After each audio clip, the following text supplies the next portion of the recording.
Binatang ternak ini memang banyak manfaatnya.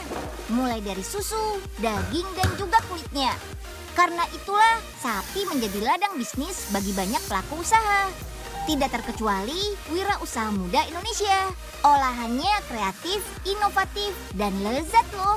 Mulai dari rendang kaleng, sosis premium, rolade, sampai mesin susu listrik yang sudah membantu ratusan peternak sapi perah.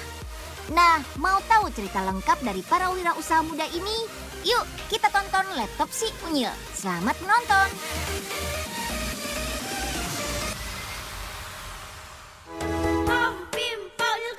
Laptop Si Unyil, kita belajar bersama. Di Laptop Si Unyil, kita belajar bersama.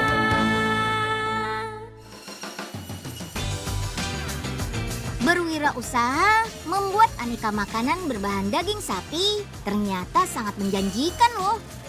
Ini buktinya.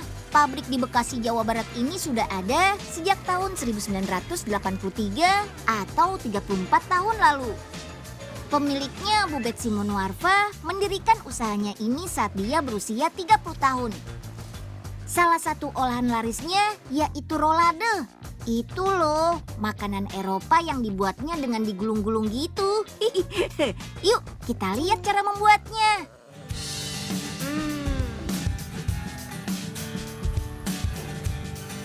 Pertama, kita potong dulu daging sapi segar dari Australia ini. Biar nggak capek, potongnya pakai mesin ini nih. Set, set, set. Wah, pisaunya tajam sekali ya. Selanjutnya giling daging sampai setengah kasar. Oke, giling sekali lagi ya, sampai halus. Oh iya, pabrik ini membutuhkan sekitar 300 kg daging sapi segar setiap hari teman. Itu hanya untuk membuat rolade loh. Sekarang campur bahan baku dan bumbu-bumbu. Masukkan dulu bumbu yang terdiri dari garam, lada, bawang bombay, kaldu sapi, telur, dan bahan penolong lainnya.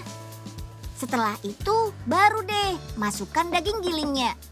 Aduk-aduk menggunakan tangan dulu ya, sekitar 5 menit.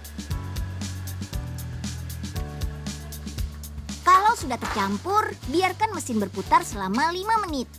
Sip, pasti oke deh nih rasa dagingnya. Untuk membuat rolade juga membutuhkan telur sebagai pembungkus daging. Cuci dulu telurnya. Baru pecahkan satu persatu. Hati-hati ya, jangan sampai kulitnya terbawa. Telurnya juga butuh banyak, sekitar 400 kg. Sekarang saatnya buat lembar telur pembungkus daging. Bahan utamanya tentu saja telur yang sudah dicampur dengan bumbu. Lanjut masukkan 80 ml telur ke wajan tanpa minyak. Hap, kira-kira 2 menit. Lembaran telur berukuran 27 cm sudah jadi deh. Bisa membuat sampai 5.000 lembar per harinya loh. Wow, banyak juga ya. Oke, sekarang kita buat roladenya. Letakkan daging yang sudah dibumbui di atas lembaran telur pembungkusnya. Timbang sampai kurang lebih 400 gram. Nah, agar rolade berbentuk bulat dengan garis melingkar, lembaran telur berisi daging ini harus digulung. Ayo gulung! Wah, seru juga nih. Hati-hati ya saat menggulung, agar telur pembungkusnya tidak sobek. Jika sudah digulung, masukkan ke selongsong tabung agar bentuknya tidak berubah saat di oven nanti. Oke, waktunya oven rolade dulu. Selama 45 menit dengan suhu 100 derajat Celcius. Sudah ada yang matang tuh. Come on, angkat. Agar suhu rolade turun, harus kita dinginkan dulu. Tapi jangan lupa ya, lepas dulu plastik pembungkusnya. Simpan rolade di ruangan bersuhu 25 derajat ini ya, sebelum kita potong. Ini nih, mesin potong otomatisnya. Hasil potongannya punya tebal 16 mm saja.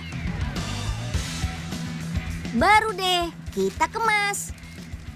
agar tertutup rapat dan lebih tahan lama. Vakum kemasan rolade.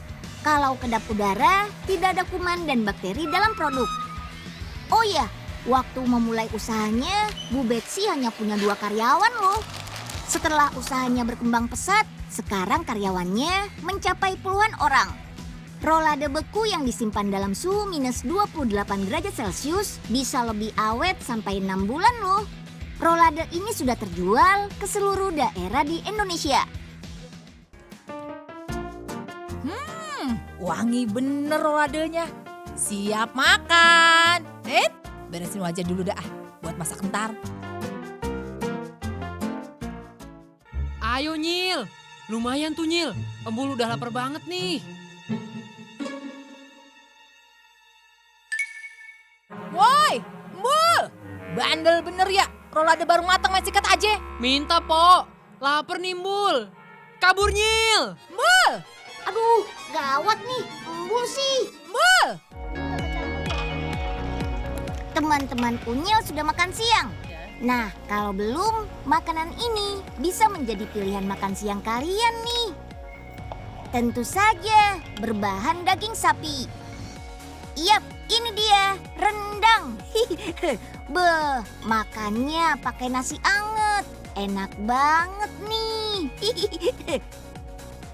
Nah, uniknya, di tangan anak muda asal Bukit Tinggi, makanan terenak di dunia versi CNN ini dikemas dalam kaleng loh. Wah, praktis.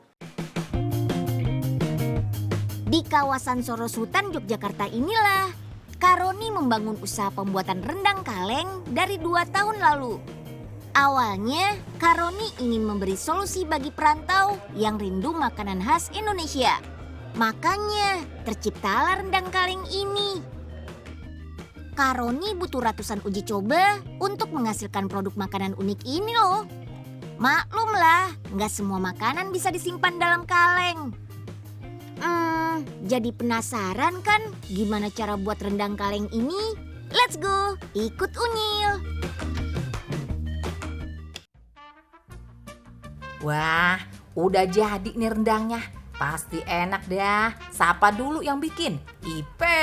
Wih, pagi-pagi udah cakep aja nih. Udah masak lagi. Masak apaan tuh, Mpok? Pasti ada maunya tuh kalau dibilang Ai cakep. Oh, rendang ya, Mpok. Wanginya enak bener. Aduh, kena hidung enyeng. Het dah, masih pagi udah bikin emosi aja sih ah. Itu kan mau dijual lagi. Kena mulut enyeng. Jadi kagak laku dah. Hehehe, maaf, Pok. Ya udah kalau gitu buat enyeng aja ya. Gimana? Bumbu rendangnya sama saja kok, yang pasti kaya bumbu. Yuk langsung masak santan kelapanya. Masukkan bumbu rendang basahnya ya. Oh iya, bumbu rendang ini buatan Karoni sendiri loh. Bebas bahan pengawet dan MSG. Masak hingga semua bumbu bercampur. Oke, sekarang masukkan daging sapinya. Karoni pakai daging sapi lokal untuk membuat rendang kaleng. Setiap hari butuh sekitar 20 kg daging sapi. Wow, banyak juga ya.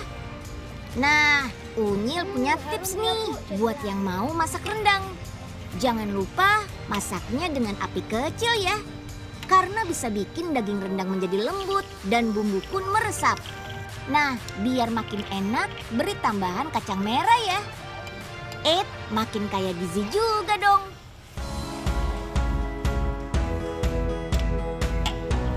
Oke, rendangnya sudah matang nih. Sekarang kita isi ke dalam kaleng. Tiap kaleng berisi 200 gram rendang.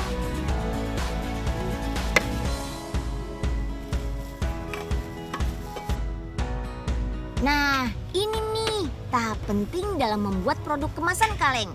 Yap, betul, sterilisasi. Kukus rendang kaleng dengan suhu 100 derajat Celcius selama 40 menit. Oke, selanjutnya yuk kita tutup kalengnya agar kedap udara. Jadi bakteri dan kuman dalam udara gak akan masuk ke dalam kaleng. Sehingga terhindar dari busuk atau cita rasa menjadi berubah. Sekali lagi lakukan sterilisasi ya. Panaskan pada suhu 300 derajat Celcius selama 30 menit. Rendang kaleng pun menjadi awet sampai 1 tahun. Oh iya, Kak Roni nggak hanya membuat rendang kaleng. Ada juga ikan patin, rendang jengkol, dan dendeng balado. Yummy. Wah, hebat ya.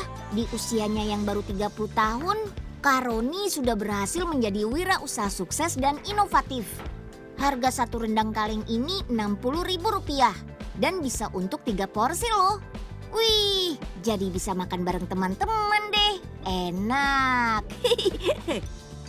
Oh iya, konsumsi daging sapi sering dianggap sebagai sumber penyakit kronis seperti kolesterol dan jantung. Padahal protein dan mineral dalam daging sapi bagus untuk menjaga otot tubuh kita loh. Kulit pun jadi kencang deh. Sip. Ayo, siapa yang suka sosis? Olahan daging sapi yang sudah ada sejak tahun 1800-an ini memang banyak penggemarnya. Sosis sapi ini bisa dibilang premium loh. Iya, ini karena pakai bahan yang berkualitas.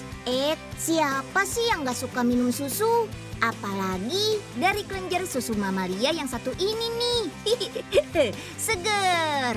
Tapi jangan lupa ya, lebih baik minum susu sapi yang sudah melewati tahap pasteurisasi. Nah, kalau biasanya mesin pasteurisasi itu butuh panas tinggi untuk membunuh kuman dan bakteri. Kalau mesin yang ini nggak butuh panas, hanya butuh kejut listrik. Penasaran kan? Nonton sebentar lagi ya.